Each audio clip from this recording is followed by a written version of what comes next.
Y muchas gracias a la comisión por invitarme y facilitarme la intervención en relación con un tema que preocupa a todos, lógicamente, y a todos los niveles, a todas las esferas, no solo política, sino también administrativa y social. Y entonces entendíamos que mi aportación aquí, independientemente de la presencia de profesores y del ámbito científico que han pasado o que están aquí presentes y que incidirán fundamentalmente en aspectos más de carácter técnico y de carácter científico en relación con los problemas, las causas o los efectos que está teniendo el sistema ecológico en su conjunto, yo me voy a centrar más bien en otro nivel de información que creo que para los miembros de la comisión puede ser interesante contemplar. Y es el nivel que ha tenido, o ha sufrido la laguna a lo largo de los últimos 30 años en relación con los aspectos técnicos jurídicos, administrativos, etcétera. Cómo se ha abordado, cuáles son los instrumentos legales o técnicos y administrativos que inciden en el proceso de planificación y gestión de este entorno natural que tan importante es no solo para los murcianos, sino también a escala europea y nacional y europea, lógicamente. Entonces voy a hacer una breve exposición en relación con este proceso seguido desde el punto de vista jurídico-administrativo y más que centrarme en cuestiones y en casuística concreta de aspectos concretos del funcionamiento de la laguna, que para eso pues están los expertos científicos que han comparecido o que están aquí presentes.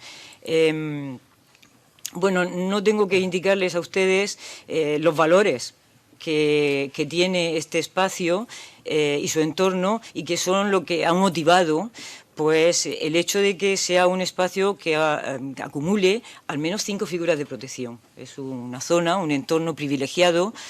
por su gran singularidad y por su gran diversidad, repito, no solo a nivel regional, sino desde luego a nivel nacional y europeo. Es la laguna salada más importante del Mediterráneo occidental y eso ha motivado el hecho de que desde siempre pues haya sido objeto de establecer alguna figura de protección. Les reflejo aquí en esta diapositiva pues la serie de características fundamentales, su gran riqueza y diversidad de hábitats, de especies de flora y fauna singulares y endémicas, la representatividad que supone la propia laguna y su entorno en relación con los hábitats y las especies incluidas en las directivas europeas, los elementos de carácter histórico y arqueológico e incluso geológico, es decir, que es un compendio de valores no solo y exclusivamente naturales o naturalísticos, sino también culturales y, por supuesto, esto genera una serie de servicios a la sociedad que le han dado, lógicamente, la importancia estratégica que la laguna tiene desde el punto de vista económico. Bien, paso de indicarles pues ya la especificidad concreta de esos valores singulares que tiene, pero sí me quiero centrar un poco en la intensificación de usos que ha padecido a lo largo, pues desde los años 60, como bien saben ustedes, se produjo ese interés, ese desarrollo, ese inicio de desarrollo turístico, efectivamente desde entonces ha sido objeto esta zona y su ámbito de una intensificación de usos, desde mi punto de vista, desmedida y poco planificada. Y eso ha motivado pues que tengamos las imágenes que tienen ustedes ahí, de lo que era el cordón dunar de la Manga, a lo que actualmente tenemos, que prácticamente no queda ya ningún intersticio, muy poquitos que estén libres, y que hemos perdido pues un sistema singular y muy importante. Ya entraré después a las cuestiones de la casuística y de los problemas que esto puede suponer. La urbanización de La Manga y de toda la ribera del Mar Menor pues está generando problemas de invasión de dominio público, lógicamente, problemas de gestión de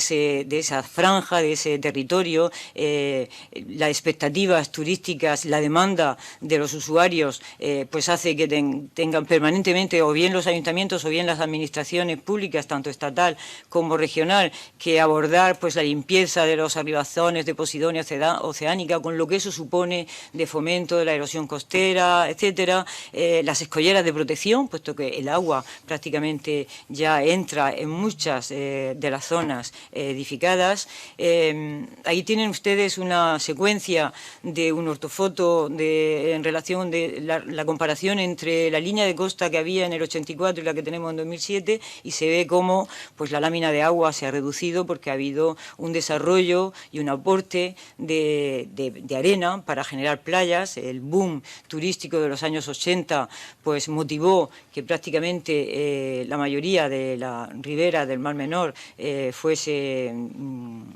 se establecieran playas artificiales con una aportación de arena muy importante, y motivó también pues, unos cambios importantes en el funcionamiento de la laguna y, por supuesto, también en la demanda turística de la zona.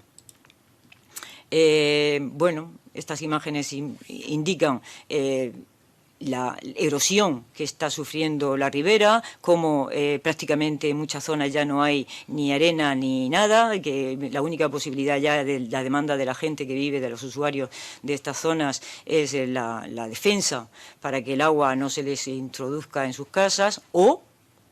la eliminación de parte de las zonas que han invadido el dominio público. Esas son las opciones que nos vamos a tener que enfrentar a ellas. Aquí tienen ustedes una información que está en los documentos de gestión que la Administración Regional tiene y que ha elaborado para la planificación de las zonas protegidas. Aquí tienen ustedes una referencia a los puertos deportivos que existen,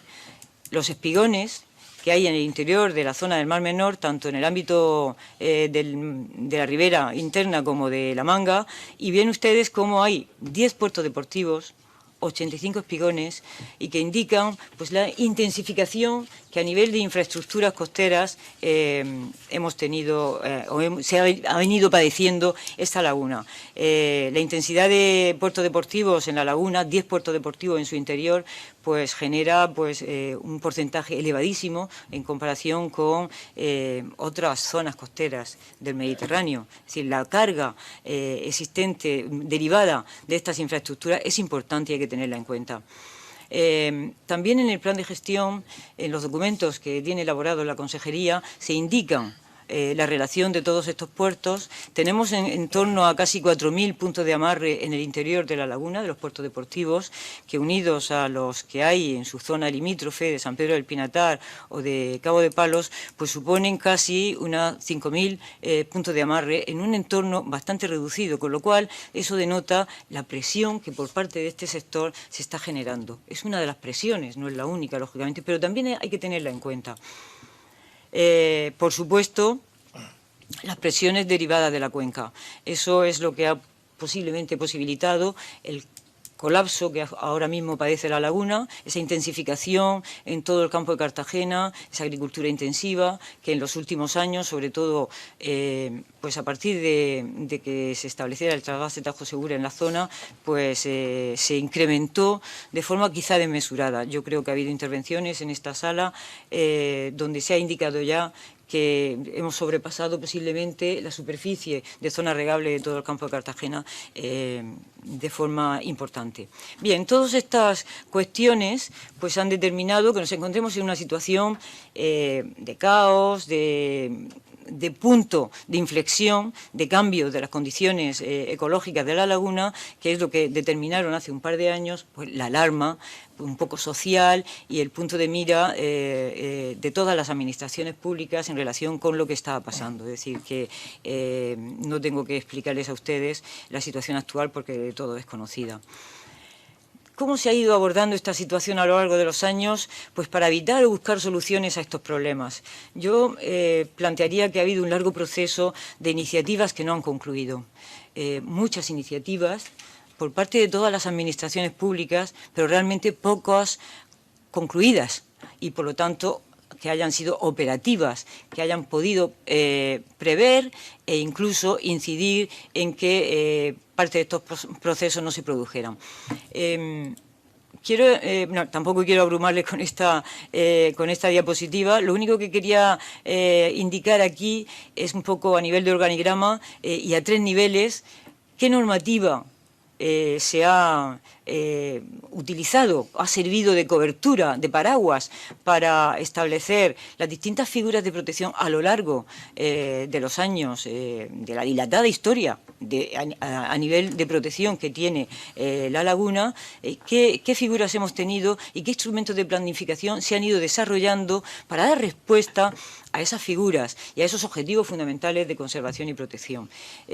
Hay un primer nivel normativo donde les indico simplemente, a título de información, pues que desde la propia Convención Ramsar, que se aprobó en el 71 y que nos ha servido de paraguas para declarar el Mar Menor, pues la laguna del Mar Menor como humedal de importancia internacional, hasta las directivas comunitarias de aves y de hábitats, hasta la orden que dio el Ministerio de Agricultura en el 82 para poder declarar reservas pesqueras, y que también tiramos de esa posibilidad para declarar la reserva pesquera de Cabo de Palos e Islas Hormigas, hasta una ley específica para la protección y conservación de la laguna y su entorno, que se aprobó en la Asamblea Regional en el año 87, la única ley específica para un espacio concreto que hemos tenido, hasta las propias leyes de conservación, tanto estatales como regionales. En el año 92 tuvimos una ley regional de protección de distintos espacios, entre los que se encontraban zonas limítrofes, todos los humedales periféricos y las islas del Mar Menor. En fin, hemos tenido una amplia gama de leyes de apoyo legal que nos ha permitido ir avanzando en la declaración de un estatus de protección con la finalidad, fundamentalmente, como cada vez que se declara una figura de protección, se le da un estatus de protección legal a través de una figura y por lo tanto de un instrumento legal a un espacio protegido, se hace con la finalidad fundamentalmente de preservarlo o de conservar los valores que han motivado esa protección. Eso lógicamente es ineludible. Y también con la intención de establecer aquellos usos y fomentar los usos que sean compatibles con esa conservación. Pero el objetivo fundamental de las administraciones públicas cuando declaran un espacio protegido es preservar los valores que han motivado que ese espacio sea merecedor de una figura de protección. Y ese objetivo de conservación se intenta, por lo tanto, compatibilizar a través de los mecanismos de gestión con que nos dotemos para establecer usos, las reglas del juego, para que determinados usos económicos puedan darse lugar en estos espacios. Por lo tanto, primer objetivo fundamental, conservar y preservar. Segundo objetivo fundamental, establecer las reglas del juego para que los usos sociales y económicos que, lógicamente, se desarrollen en esa zona puedan ser compatibles. De esa forma, hemos tenido varias figuras de protección importantes. Ya en el año 92, con la ley que les he indicado, la 492, se declara los espacios abiertos del Mar Menor y las islas y el Parque Regional de Calblanque y el Parque Regional de San Pedro del Pinatar como zonas del área de influencia de la laguna con un estatus de protección. En el año 94, creo que no pueden ustedes ver la imagen, pues la veo muy lejos, no sé si ustedes pueden seguirla, pero bueno, en el año 94 se declara el Mar Menor humedal de importancia internacional en base a la Convención Ramsar. En el año 95 declaramos la Reserva Pesquera de Cabo de Palos e Islas Hormigas. Y además,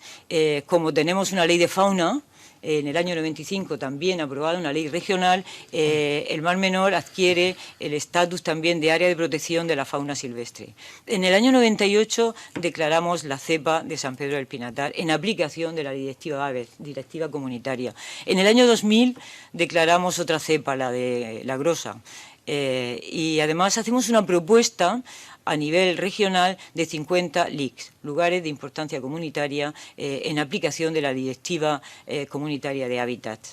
En el año 2001 declaramos otra figura de protección al Mar Menor, la declaramos CEPIN, Zona Especialmente Protegida de Importancia para el Mediterráneo, en función del Convenio de Barcelona de Protección del Mediterráneo. En el desarrollo de ese convenio marco de Barcelona de protección del Mediterráneo hay un protocolo específico para declarar áreas de interés en el Mediterráneo, y en base a esas áreas aparece una figura que es lo que se llama como CEPIN, la zona especialmente protegida, que se aplica también al ámbito del Mar Menor. En el año 2002 se aprueba la elaboración de un plan, de un proyecto piloto, se llama el CAM Mar Menor, un proyecto piloto de gestión integrada de zonas costeras, asesorado o con el asesoramiento fundamentalmente del Programa de Naciones Unidas y en base a ese convenio del Mediterráneo. Posteriormente, ya en 2014 y en 2016, se declaran, el Ministerio de Medio Ambiente declara la cepa de todo el entorno marino que hay en el Mar Menor, la declara y declara CEP también esa zona. En fin, que ha habido, como ven, un largo proceso desde el año 92 hasta ahora, independientemente de la ley del 87, ley específica que se había aprobado específicamente de aplicación para la laguna. Por lo tanto, cobertura legal tenemos en demasía. Todas estas figuras de protección que se apoyan en una ley concreta o en una directiva concreta o en una convención internacional concreta tienen como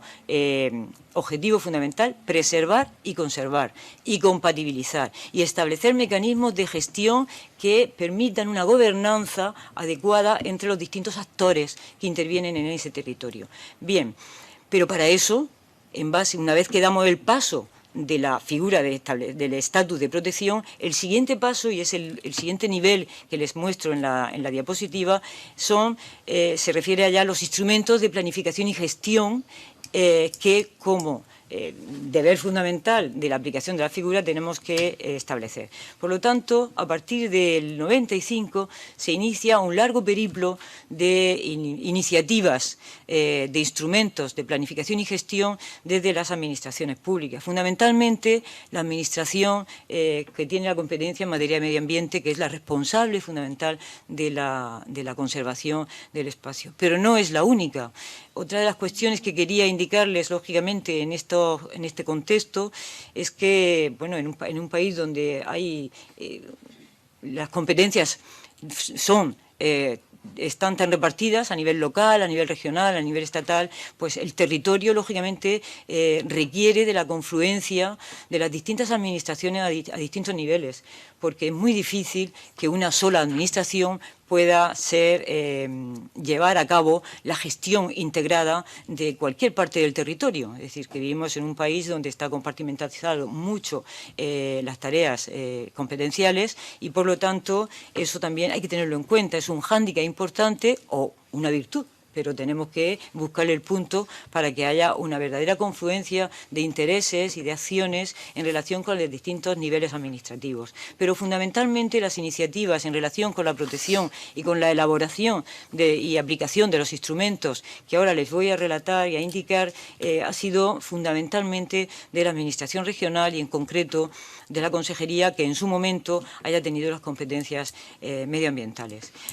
Por eso les indico que, bueno, las primeras iniciativas se hacen en el año 95, en 1995 se aprueban los planes de ordenación de recursos naturales, tanto de San Pedro del Pinatar, del Parque Regional, de las Salinas y Arenales de San Pedro del Pinatar, como el de Calblanque, dos ámbitos muy importantes que conforman el norte, en la zona norte y sur de la laguna, y se aprueba también el decreto por la que se crea la Reserva Marina de Cabo de Palos, Islas Hormigas. Bien. Pasamos, en el 95, repito, se establecen estos instrumentos que son importantes a la hora de gestionar. Cuando hablamos de estos instrumentos, me refiero siempre a documentos que presentan tres características, fundamentalmente. Presentan una parte de diagnóstico, es decir, cualquier instrumento de planificación para poder abordar la gestión, lógicamente, debe requerir un diagnóstico de la cuestión, del estado de la cuestión, en este caso dirigida al espacio o el territorio que corresponda. Por lo tanto, hay una parte siempre de diagnóstico, de la búsqueda de los síntomas o de las consecuencias o de las causas que motivan los problemas que podemos haber encontrado en ese territorio, y después hay una parte de regulación, de directrices y de regulación de los usos que consideramos pueden ser compatibles. Por lo tanto, cuando hablo de instrumentos, la planificación permite precisamente e integra esas dos cuestiones. No se puede planificar si previamente no has hecho un buen diagnóstico, y en función de ese diagnóstico estableces unos objetivos de gestión, y en función de esos objetivos de gestión estableces unas medidas, unas acciones. Unas son de regulaciones de usos y son más de carácter normativo, otras son más de carácter de gestión activa, es decir, de promover determinadas actuaciones con un presupuesto concreto, ¿vale? Eso serían siempre, en síntesis, las características que cualquiera de los instrumentos de los que voy a hablar van a tener. Bien, en el 98 se hace una aprobación inicial del Plan de Ordenación de Recursos Naturales de los espacios abiertos e islas del Mar Menor. Muy importante, porque son todas las zonas, todos los humedales periféricos que conforman el espacio, el ámbito, el área de influencia que tiene la laguna. La laguna en sí todavía no llegó a protegerse como laguna hasta que se aplicó las directivas comunitarias, la Directiva de Aves y la Directiva de Hábitats. Nuestra ley regional, la del 92, solo protegió lo que eran los espacios periféricos, pero no la laguna en sí, y las islas del interior del Mar Menor, pero no la laguna en sí. Bien, en el 98, repito, se hace una aprobación inicial del POR de los espacios abiertos, pero no concluye, termina con la información pública, ese documento, y se deja ahí inconcluso. Se vuelve a retomar ese documento, sin concluir, en el año 2003, y se vuelve a sacar información pública. No concluye, y se vuelve a retomar en 2005 y se vuelve a sacar a información pública. Y en esas estamos. Todavía no está concluido. Es decir, que ha habido un intento de establecer un plan de ordenación de los recursos naturales en todo el ámbito periférico de la laguna que todavía no ha concluido y que se inició en el marco de aplicación de la Ley 492, la ley regional, se inició en el año 98 y todavía con 3 intentos secuenciales, 98, 2003 y 2005, para aprobar, pero que no ha llegado a aprobarse. Por lo tanto, ahí tenemos una carencia de un instrumento de gestión para esas zonas que no han sido de aplicación. También en el año 2003 ya se declara, en aplicación de la Directiva Europea de Nitratos, ya se declara toda la zona, todo el campo de Cartagena prácticamente como zona vulnerable. Bueno, hay un primer programa de actuación de la zona vulnerable que se aprueba y se elabora en el año 2003. También en ese año, en 2003, se aprueba la Estrategia Regional para la Biodiversidad, una estrategia que se aprobó por resolución y por acuerdo del Consejo de Gobierno y que ya establecía también, tanto a nivel de diagnóstico como a nivel de acciones y de medidas, unas cuantas dirigidas al ámbito de la laguna y de su área de influencia. Es decir, que ha habido durante estos años, desde el 95, 98, 2003, varios intentos, varios instrumentos que nos han permitido contar con un diagnóstico. Siempre estoy hablando de documentos elaborados en el ámbito de la consejería, es decir, por técnicos y funcionarios de la administración pública, con el apoyo, muchas veces puntual, de asistencias externas o de el apoyo científico, etcétera, pero han sido instrumentos elaborados dentro del ámbito de los equipos que la consejería, lógicamente, tiene, o la administración pública. Bien, hay un hito importante. Como les he dicho antes, en el año 2003 se elabora el documento, el CAM Mar Menor. El CAM fue uno de los intentos fundamentales de hacer un documento de gestión integrada, fue un documento piloto,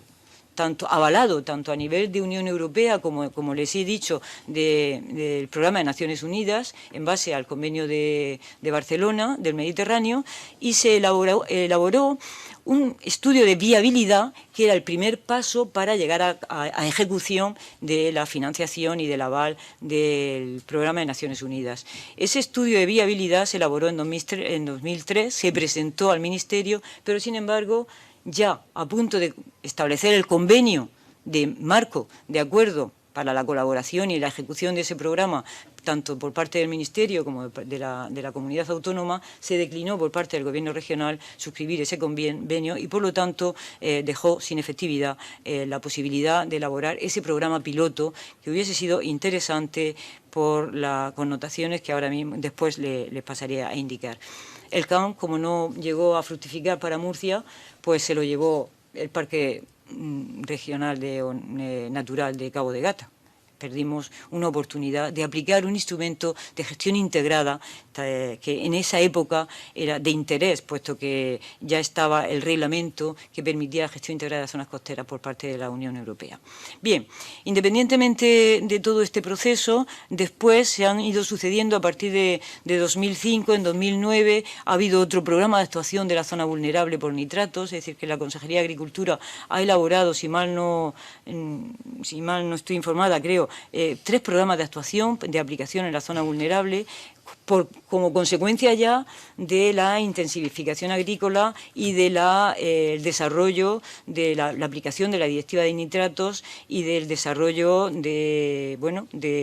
programa que requería medidas, sobre todo Código de Buenas Prácticas Agrarias y un control más exhaustivo de las actuaciones que en ese ámbito se estaban dando para dar respuesta a la contaminación por nitratos que ya se había denotado que tenía la laguna del Mar Menor. Bien, independientemente de eso, damos un salto y en 2012 sale una orden de la Consejería de Medio Ambiente estableciendo la necesidad la oportunidad de hacer una planificación integrada de las áreas protegidas para dar respuesta rápida a la demanda de la Comisión Europea por incumplimiento de la directiva comunitaria de aves, pero fundamentalmente por el incumplimiento de la directiva de hábitats. El 2012 era el año tope, la fecha tope que marcaba la directiva para poder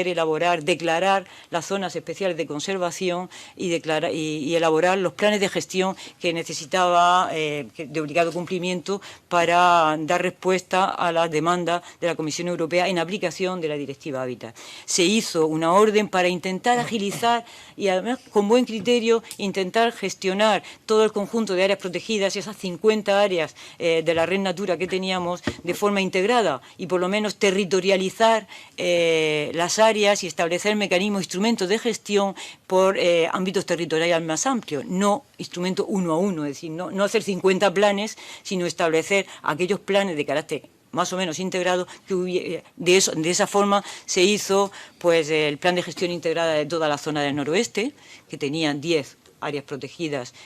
por Red Natura y 10 LIS y 4 cepas, y por lo tanto, de esa forma intentábamos también por territorio dar una respuesta y hacer un instrumento de gestión que fuese incluso pues, más coherente desde el punto de vista territorial y más ágil también. Bien, eso se aprobó en 2012, desde 2012 pues se inició la maquinaria administrativa y de técnicos de la Consejería para elaborar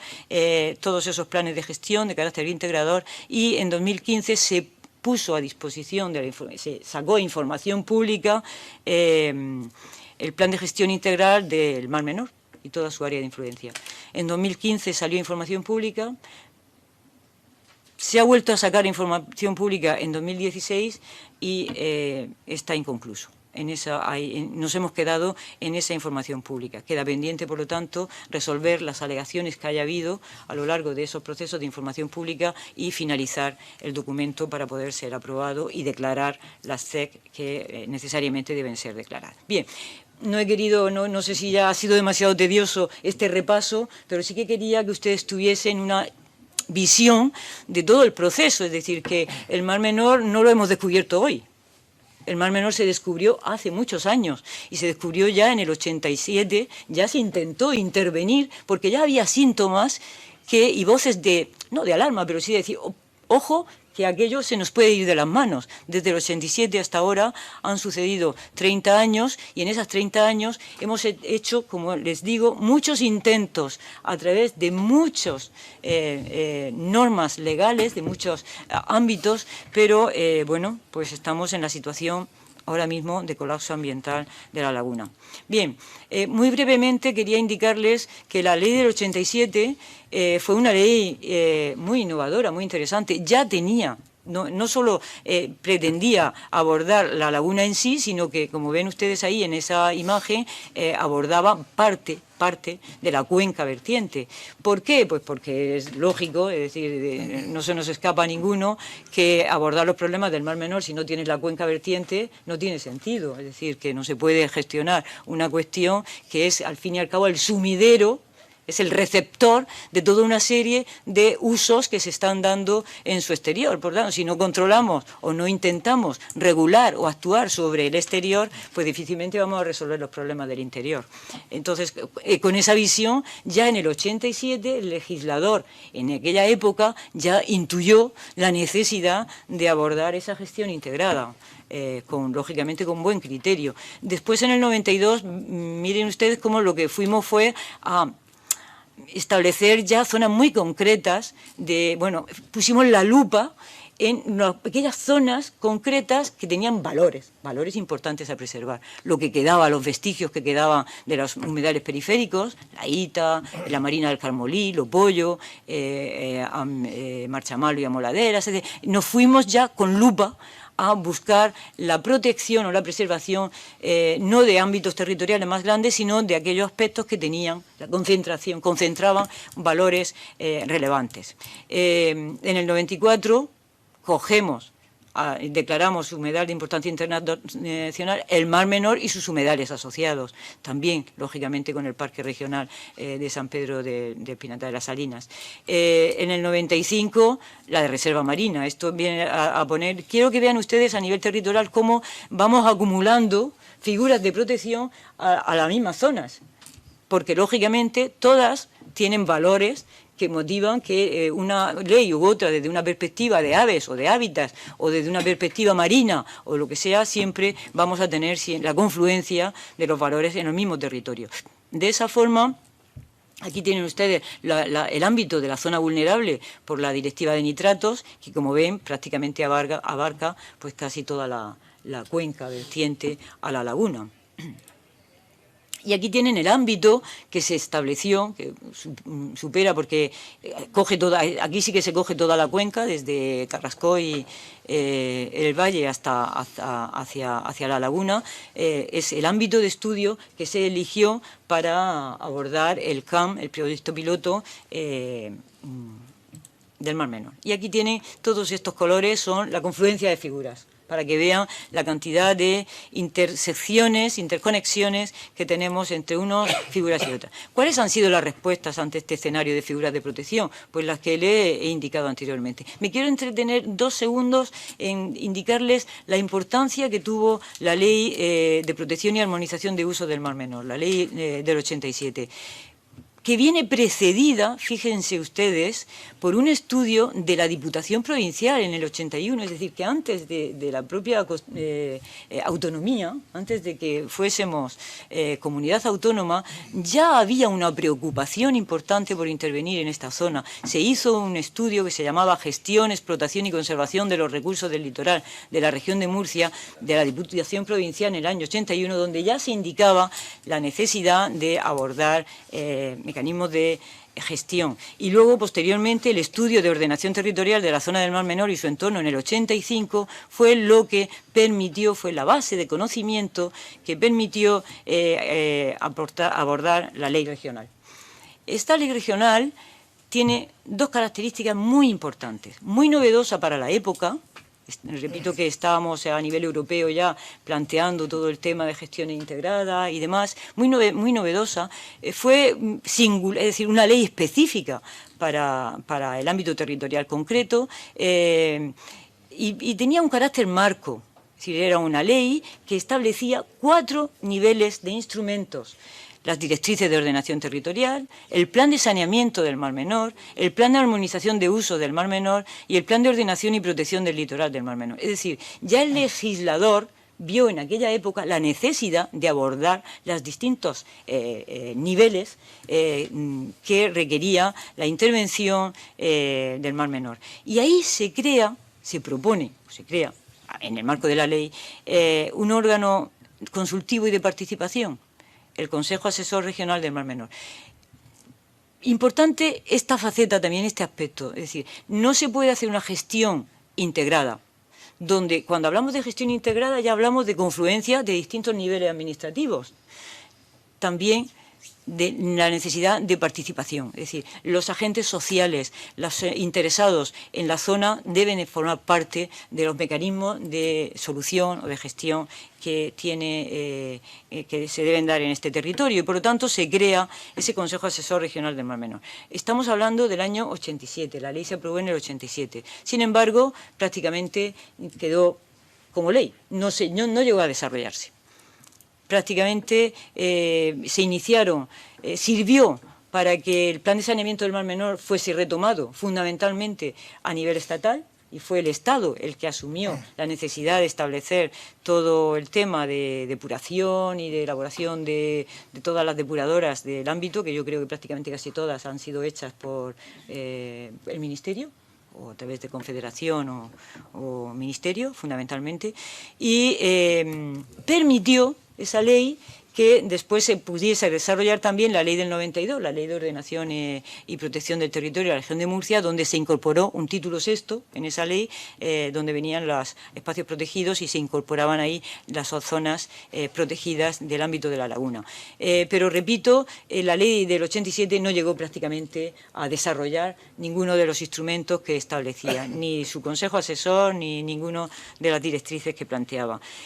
Posteriormente, ya en el 92, ya les he indicado que los intentos que ha habido de aprobar los planes de ordenación de recursos naturales del ámbito de los espacios protegidos de la laguna no han llegado a su fin. Es decir, se han hecho 3 intentos, en el 98, en el 2003 y en el 2005, pero no han llegado a aprobarse definitivamente ninguno.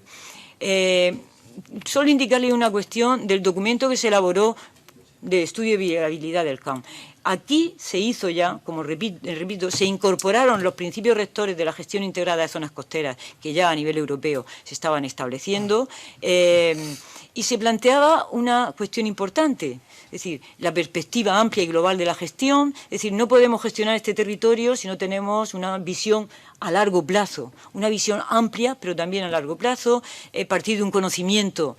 profundo y exhaustivo de las zonas, por lo tanto se requiere de un buen diagnóstico de la situación, de la participación activa y una combinación coherente de instrumentos de gestión. Eso es lo que plantea la gestión integrada de zonas costeras, y eso es lo que se intentó plasmar en ese documento del CAM. 3 ejes fundamentales: promover medidas de conservación para los recursos naturales y culturales, que, como le he dicho, siempre están en la pirámide, en el eje fundamental de cualquier instrumento de gestión de un área protegida, porque si no protegemos lo que intentamos proteger no tiene sentido. Formular criterios orientadores y compatibilización de las actividades humanas y el medio ambiente, es decir, es otro de los principios básicos de la gestión integrada, e implicar a la población local en la planificación y la gestión sostenible. En este caso se hicieron aquí se desarrollaron 3 comisiones: la administrativa, la científico-técnica y la de participación social. Vengo a indicarles esto porque ahora mismo también tenemos 3 comisiones, o intentamos tener 3 comisiones en la actualidad, no solo la científica, sino también hay alguna comisión de carácter social. Quiero decir que no es la primera vez que intentamos crear comisiones para abordar la problemática del Mar Menor. Ya en el año 2003 o 2002-2003 se iniciaron las comisiones dirigidas y presididas pues por el consejero o el responsable de la consejería que estaba elaborando el documento, en este caso la Consejería de Agricultura, Agua y Medio Ambiente del Gobierno regional. Se hicieron 3 comisiones. La primera comisión administrativa, ven que lógicamente tiene que confluir con la Administración General del Estado, la regional y la local. Los 3 niveles competenciales son fundamentales e imprescindibles. Eso ya se vio en esa época y se sigue viendo ahora y sigue siendo necesario. Si no hay una confluencia y un mecanismo de coordinación de los 3 niveles administrativos, difícilmente vamos a poder llegar a abordar la complejidad de este territorio en su conjunto. Hubo una comisión científico-técnica, ahí pongo alguna foto para que vean que muchos de los miembros de la comisión científico-técnica esa son los que están ahora en la comisión científico-técnica actual, es decir, que se repiten incluso personajes, ¿no? Se hizo también una comisión de participación social y se dejó en ciernes un borrador de decreto para crear el Consejo Asesor del Mar Menor. Otro consejo asesor. Ya en el 87 la ley de armonización de usos planteaba un un consejo asesor, volvemos a intentar la creación de este consejo asesor en el año 2003, en el marco de la elaboración de este trabajo.